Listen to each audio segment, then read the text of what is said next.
মনমোহন সিং তো জর্জ বুশের সঙ্গে চুক্তি স্বাক্ষর করেই ক্ষান্ত হয়ে গিয়েছিলেন, কিন্তু সেই চুক্তিটাকে বাস্তবায়িত করতে গেলে যে কূটনৈতিক চাল, যে পলিটিক্যাল প্রেশারটা তৈরি করতে হয়, সেইটা নরেন্দ্র মোদীর নেতৃত্বে অজিত ডোভাল করতে পেরেছেন।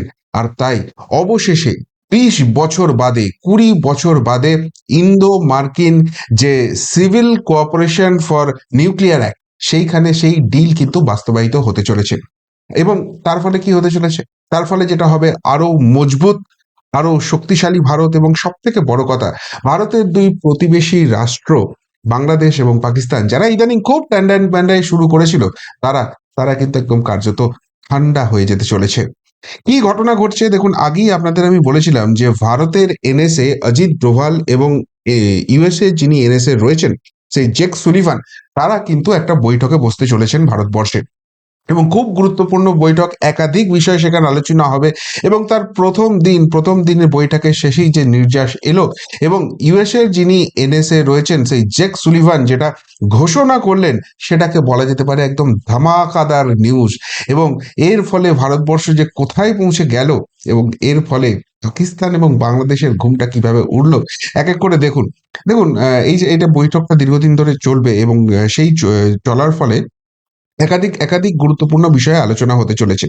কিন্তু আজকে জেক সুলিভান মিটিং এর পরে, অজিত ডোভালের সঙ্গে মিটিং এর পরে যেটা ঘোষণা করলেন, সেখানে বলছেন যে ভারত ও আমেরিকার মধ্যে দীর্ঘদিন ধরে থাকা নিউক্লিয়ার কোঅপারেশনের প্রতিবন্ধকতাগুলো সরিয়ে ফেলার চূড়ান্ত প্রস্তুতি চলছে। অর্থাৎ একটা জিনিস স্পষ্ট হয়ে যাচ্ছে যে ডোনাল্ড ট্রাম্প গদিতে বসলে ভারতের হাত অর্থনৈতিকভাবে এবং সামরিক ক্ষেত্রে যে অনেক গুণ শক্তিশালী হবে, সেটা কিন্তু জেক সুলিভানের এই মন্তব্য থেকেই স্পষ্ট হয়ে যাচ্ছে। কেন?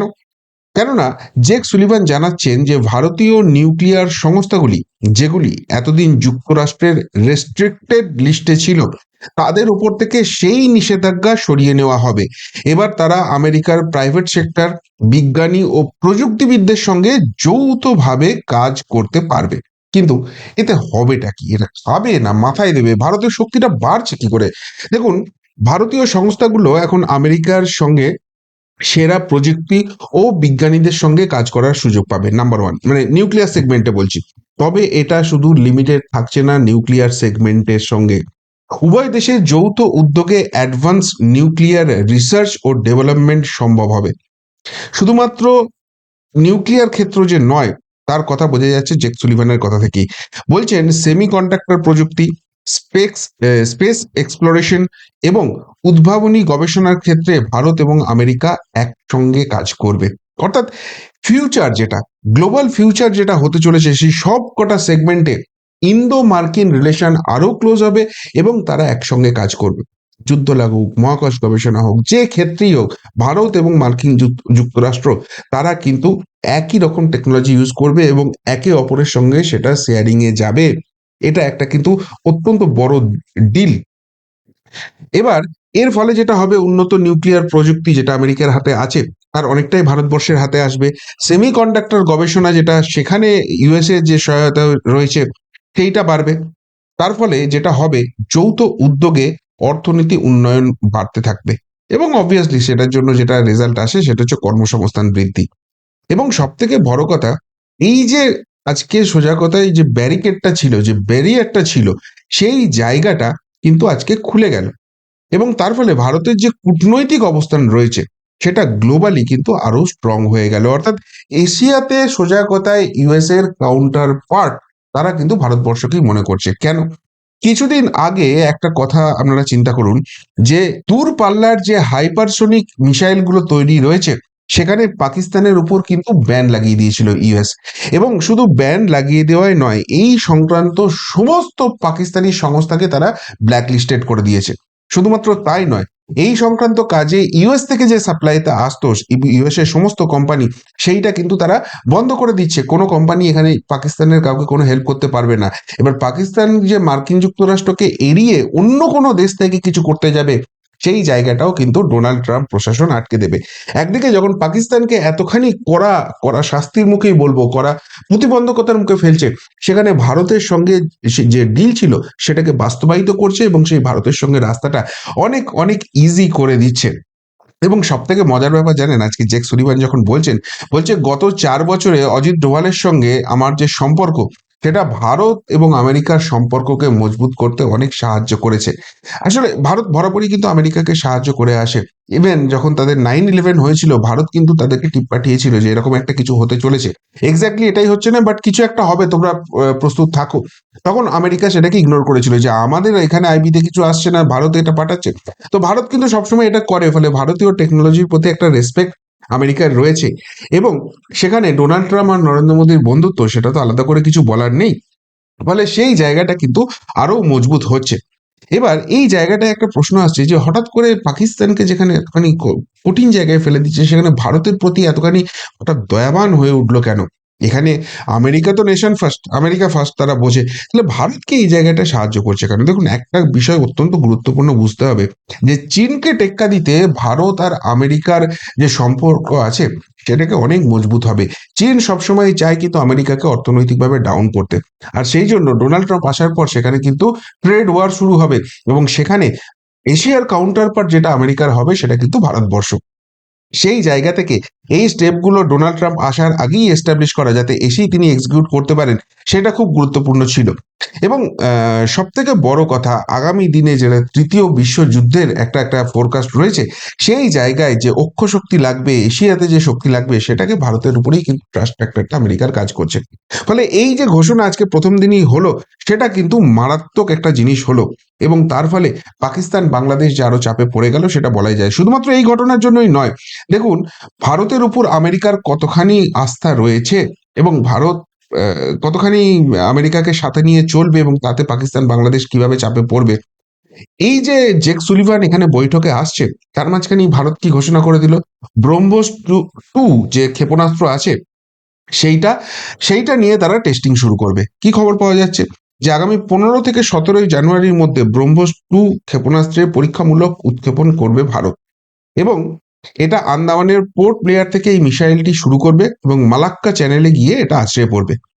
শুধুমাত্র তাই নয়, ভারত এখানে কি বললো, আমাদের যে নৌ শক্তি রয়েছে, নৌবহর রয়েছে, সেখানেও কিন্তু আমরা শক্তি বাড়াতে চলেছি। কিভাবে? আগামী 15ই জানুয়ারি আইএনএস সুরাট, আইএনএস নীলগিরি এবং ডুবোজাহাজ আইএনএস ভাগ্যশ্রী, এই 3টে ভারতীয় নৌবাহিনীতে অন্তর্ভুক্ত করা হবে। সেই সঙ্গে যুদ্ধ বিমান বহনে সক্ষম আইএনএস বিশালও ওই দিনই ভারতের হাতে আসছে বলে সূত্রের খবর। সুতরাং এই যে জেক সুলিভান আসছে, সেই জেক সুলিভান আসার সময়ই কিন্তু ভারত তাদের যুদ্ধ নিয়ে বা তাদের সৈন্যবাহিনীর যে বহর রয়েছে, সেখানে যে টেস্টিং করবে, সেখানে যে যুদ্ধভার বাড়বে, সেইটা ঘোষণা করছে। এটা নিতান্তই কাকতালীয় হতে পারে না, এটা একদমই স্ট্র্যাটেজিক মুভমেন্ট। এবং এটাই বার্তা দেওয়া, যে দেখো ভাই, আমেরিকা যাদের ভরসায় তোমরা এতদিন চলছিলে, সেই আমেরিকা কিন্তু আর তোমাদের কাউকে বিশ্বাস করে না। তাদের বিশ্বাসের জায়গা বলতে একমাত্র ভারতবর্ষ রয়েছে। শুধুমাত্র তাই নয়, এই জেক সুলিভান যখন ভারতবর্ষে এসেছে, তখন আর একটা মারাত্মক ঘটনা ঘটছে। কি মারাত্মক ঘটনা ঘটছে? যে খবরটা পাওয়া যাচ্ছে, যে মুম্বাই হামলার অন্যতম চক্রী পাক বংশোদ্ভূত কানাডিয়ান যে ব্যবসায়ী রয়েছে, সেই তাহাউর রানাকে শেষ পর্যন্ত ভারতের হাতে তুলে দিতে চলেছে। কেন এটা তুলে দিতে চলেছে? সেটার কারণ হচ্ছে, যে গত বছরই জুলাই মাসে ওয়াশিংটনের যে ফেডারেল আদালত রয়েছে, তারা তাহাউর রানাকে ভারতে প্রত্যর্পণের কথা বলে। কিন্তু ওই আদালতে একটা কোর্ট থেকে আর একটা কোর্টে, হায়ার কোর্টে যাওয়ার আপনার সুযোগ থাকে। ফলে ফেডারেল আদালতের ওই নির্দেশকে চ্যালেঞ্জ করে রানা ওয়াশিংটনের 9ম সার্কিট বেঞ্চে দ্বারস্থ হন। সেই বেঞ্চ রানাকে ভারতের কাছে প্রত্যর্পণের নির্দেশ তো দিয়েছেই, এমনকি প্রত্যর্পণের রায়ের যে স্থগিতাদেশের আর্জি জানিয়েছিল রানা, সেটাকেও খারিজ করে দিয়েছে। ফলে আমেরিকার আইন অনুযায়ী বিদেশ সচিব সেই আদেশনামায় স্বাক্ষর করলেই কিন্তু এখন রানাকে ভারতের হাতে তুলে দেওয়া যাবে। অর্থাৎ শুধুমাত্র অপেক্ষা ডোনাল্ড ট্রাম্প প্রশাসনে বসার। ডোনাল্ড ট্রাম্প যেদিনকে আসবে, সেদিনকেই কিন্তু তার বিদেশ সচিব, বা কয়েকদিন হয়তো তাদের ইনিশিয়াল অন্য কাজ থাকবে, তার খুব কাছাকাছি সময় কিন্তু এই তাহাউর রানাকে ভারতের হাতে তুলে দেওয়া হবে।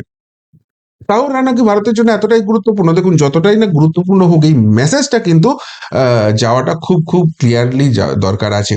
সেই মেসেজটা হচ্ছে, যে দেখো, তোমরা যদি ভারতের বিপক্ষে লাগো, তাহলে আমেরিকা কিন্তু ভারতের সঙ্গেই আছে, তোমাদের সঙ্গে নেই। এবং এটাই কিন্তু অজিত ডোভাল জেক সুলিভানের মিটিং এর সব থেকে বড় নির্যাস। আর সেটা বাংলাদেশে বসে ইউনূস চাচাও কি খুব ভালো করে বুঝছেন। তিনি একটা সাক্ষাৎকারে যে আতঙ্কের কথা বলেছেন, সেগুলো তো মারাত্মক।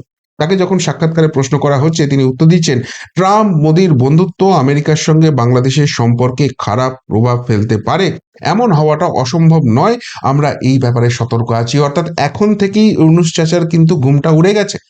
শুধুমাত্র তাই নয়, তিনি বলছেন যে ট্রাম্প এবং মোদির মধ্যে সম্পর্কের ঘনিষ্ঠতা এবং ট্রাম্প মন্ত্রিসভায় ভারতীয় বংশোদ্ভূত 7 জন সদস্যের কারণে আমাদের সম্পর্ক কিছুটা প্রভাবিত হতে পারে।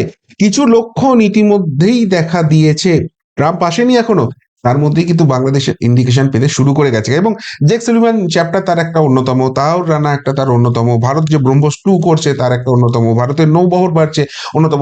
একাধিক একাধিক কিন্তু ইঙ্গিত আসছে যে ভারতকে এশিয়ান কাউন্টার পার্টে আমেরিকা কিন্তু শক্তিশালী করবে এবং সেটা তাদের নিজেদের স্বার্থে।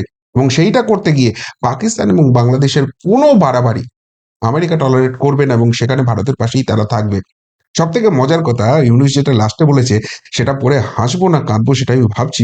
বলছে আমাদের পূর্ববর্তী সরকারের সঙ্গে, মানে আমেরিকার, ভালো সম্পর্ক ছিল, আমাদের নতুন সরকারের সঙ্গে তেমনই ভালো সম্পর্ক গড়তে হবে।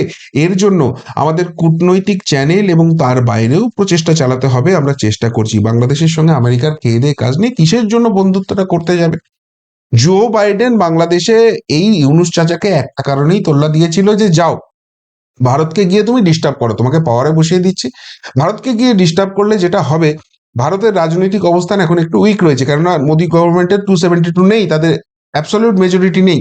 এখানে জর্জ সোরেসরা ফান্ডিং করেছিল, ফলে বিরোধীরা চিরিং বিরিং করে লাফাচ্ছে। এই অবস্থায় মোদী যদি কয়েকটা ইলেকশনে হেরে যায়, এই বিধানসভা নির্বাচনগুলো হেরে যায় এবং তোমরা যদি জঙ্গি টঙ্গি ঢোকাতে পারো, ওখানে কিন্তু ভয়ঙ্কর পরিস্থিতি তৈরি হবে।